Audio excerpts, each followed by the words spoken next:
Hello po sa inyong lahat mga ka-crypto. Ako po si Pinoy Crypto Trader at sa video na ito ay muli po nating pag-uusapan ang isa sa mga pinakamainit na issue ngayon dito sa mundo ng Pi Network. Alam naman natin na matagal nang inaabangan ng maraming Pinoy ang paglabas ng Picoin sa mga major crypto exchanges. Pero kamakailan lamang, isa na namang problema ang pumutok at ito po ay tungkol sa KYB or Know Your Business process ni Pi Network. Ang project na ito ay tinatawag na PiDAO Swap.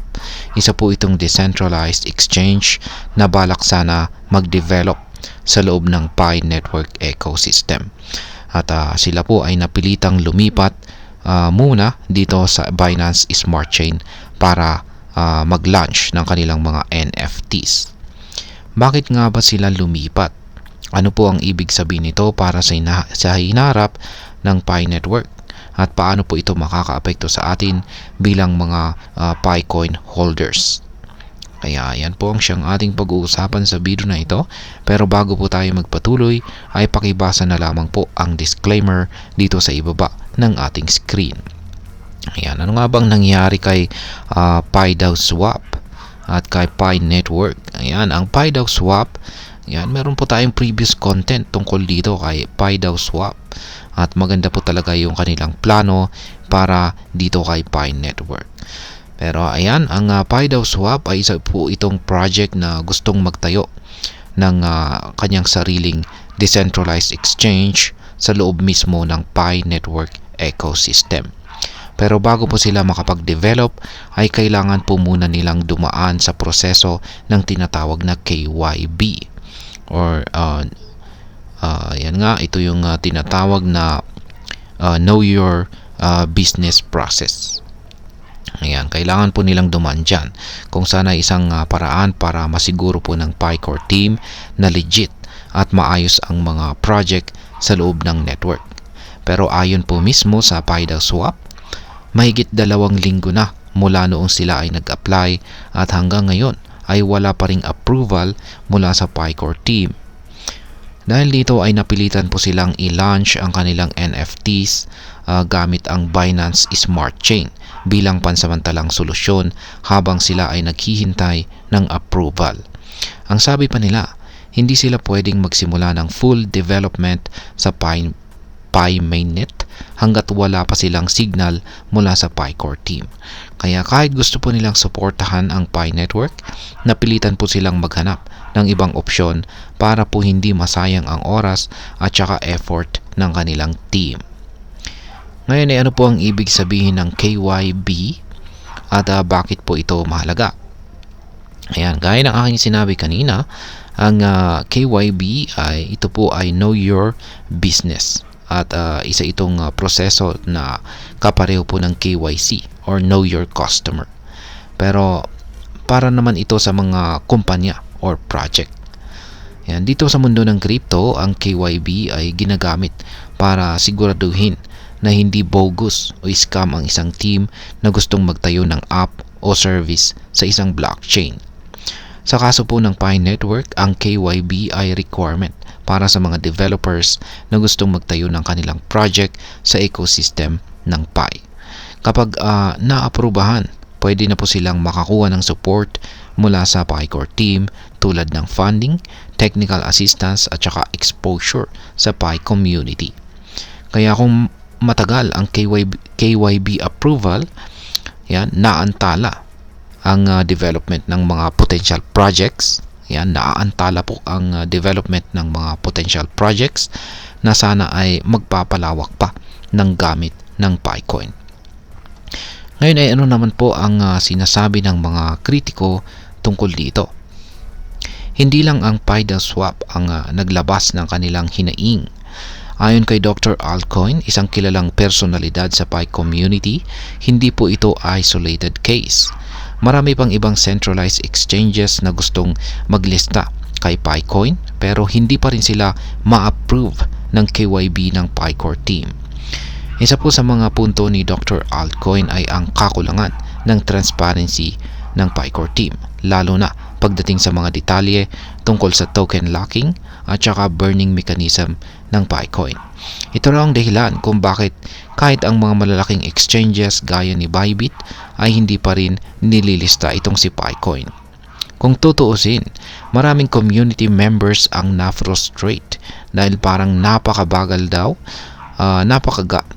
parang napakabagal ng galaw ng Picore team. Ang iba naman ay nagtatanong na hanggang kailan tayo maghihintay at bakit parang laging delay ang lahat kay Pi Network. Ayan. Ngayon ay bakit naman po napili ng PiDAO Swap ang Binance Smart Chain na pansamantalang gamitin?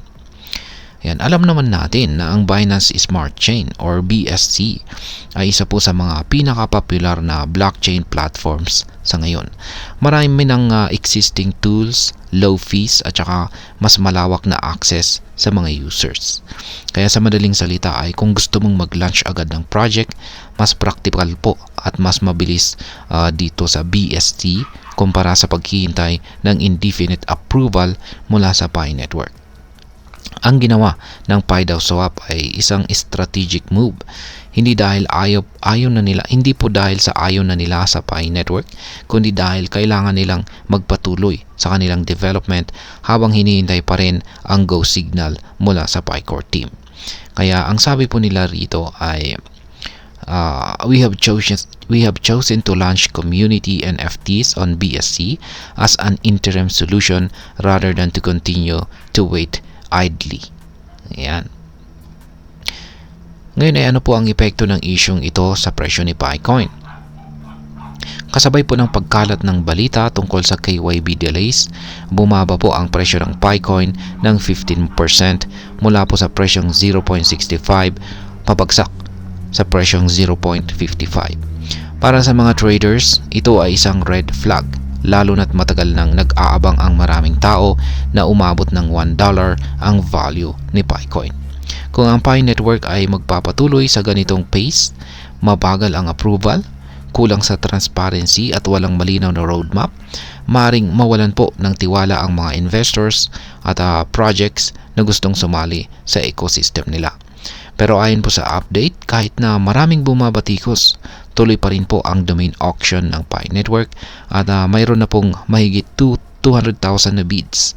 Ibig sabihin ay may buhay pa rin ang community kahit may mga aberya.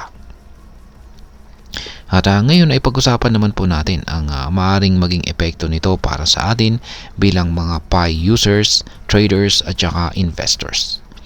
Yan para sa atin na umaasa sa potensyal ni Picoin. Ang isyong ito ay dapat po nating pagtuunan ng pansin. Una ay nagpapakita po ito na ang Pi Network ay hindi pa talaga fully ready para sa mass adoption.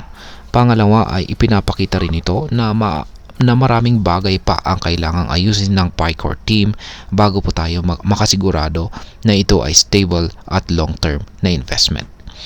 Kaya kung isa po tayo sa mga Pi miner ng Picoin, marahil ay iniisip natin na kung kailan ito magiging useful o convertible sa totoong pera. At kung ito naman ay tayo naman ay isang investor, baka iniisip natin kung safe bang bumili ng Picoin habang may ganitong issue sa governance. Kaya ayan, ang aking payo po rito ay maging maingat po tayo talaga at observant. Sundan po natin ang updates, aralin po natin ang galaw ng Picore team at wag po tayong basta-basta mag-invest nang hindi natin naiintindihan ang buong sitwasyon. At bilang panghuli ay ang masasabi ko naman po rito ay sa totoo lang ang Pi Network ay may napakalaking potensyal. Meron po siyang solid na community, may magandang layunin at maraming sumusuporta. Pero ayan, meron po tayong malaking pero rito. Hindi nila maipakita ang kanilang professionalism, transparency at saka efficiency sa pamamalakad. Baka sayangin lang nila ang tiwala ng mga tao. Ang mundo ng crypto ay high speed at saka high risk. Hindi pwedeng papitiks-pitiks lang. Dapat mabilis, malinaw at saka responsive. Kung hindi ay maraming project ang lilipat sa ibang mas maayos na ecosystem gaya po ng ginawa ng PiDAO Swap. Kaya kung gusto po ng Picore team na magtagumpay ang Pi Network, kailangan po nilang pabilisin ang proseso, makinig sa community at magpakita ng leadership na karespe-respeto. At ayan, hanggang dito na lamang po tayo sa video na ito mga ka-crypto. Marami pong salamat sa panonood. Ingat po tayo lagi at God bless po sa ating lahat.